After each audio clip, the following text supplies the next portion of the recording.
అక్క శ్యామలక్క వచ్చేసినా బాగుంటావా? బానే ఉంటావులే గానే ఏదో చెప్తా ఉండవు కదక్క. ఏం చెప్తా ఉండవు? దిశ చట్టాన్ని తీసేసి ఇప్పుడు చాలా మంది అమ్మాయిలు చనిపోవడానికి, ఆత్మహత్యలకి, మానభంగాలకి కారణమవుతా ఉన్నారు అని చెప్తా ఉండవు కదా. కూటమి ప్రభుత్వం మీద ఏదో చెప్తా ఉండవు ఎలిగేషన్స్. నువ్వు ఎంతసేపటికి ఒక విషయం జరగంగానే కిరణ్ రాయల గురించి, అమ్మాయి లక్ష్మి గురించి వచ్చేసినావు కదా. నువ్వు అంటే ఏదైనా ఒకటి దొరికితే ఎగేసుకుంటూ వచ్చే పార్టీ మీద పడిపోవడమేనా? ఇంక వేరే పని పట్టం లేదు కదా. సరే నువ్వు చెప్పినావు కదా దిశ చట్టం కింద చెప్పినావు కదా.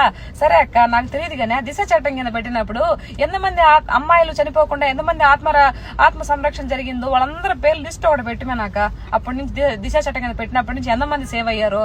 తర్వాత సచ్చిన శాప కన్నా రేటు ఉంటుంది కానీ జగన్మోహన్ రెడ్డికి ఏమన్నా ఉందా? 40% ఓటింగ్ వేసి గెలిపిస్తే ప్రజల అసెంబ్లీలో పోయి మాట్లాడకుండా బయట కూర్చొని నేను కెమెరాలో మాట్లాడతాను, మీడియాలో మాట్లాడతాను, వాటికి సమాధానం చెప్పండి అంటున్నారే. ముందు ఆ విషయం కనుక్కొని చెప్పక్క.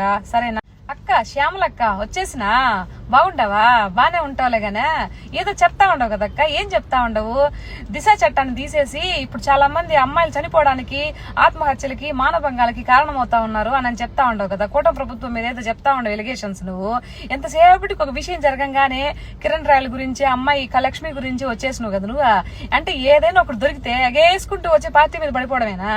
ఇంక వేరే పని పట్టం లేదు కదా. సరే నువ్వు చెప్పినావు కదా దిశ చట్టం కింద చెప్పినావు కదా. సరే అక్క నాకు తెలియదు గానే దిశ చట్టం కింద పెట్టినప్పుడు ఎంతమంది అమ్మాయిలు చనిపోకుండా ఎంతమంది ఆత్మ సంరక్షణ జరిగిందో వాళ్ళందరూ పేర్లు లిస్ట్ ఒకటి పెట్టిమేనాక అప్పటి నుంచి దిశ చట్టం కింద పెట్టినప్పటి నుంచి ఎంతమంది సేవ్ అయ్యారు. తర్వాత సచ్చిన శాప కన్నా రేటు ఉంటుంది కానీ జగన్మోహన్ రెడ్డికి ఏమన్నా ఉందా?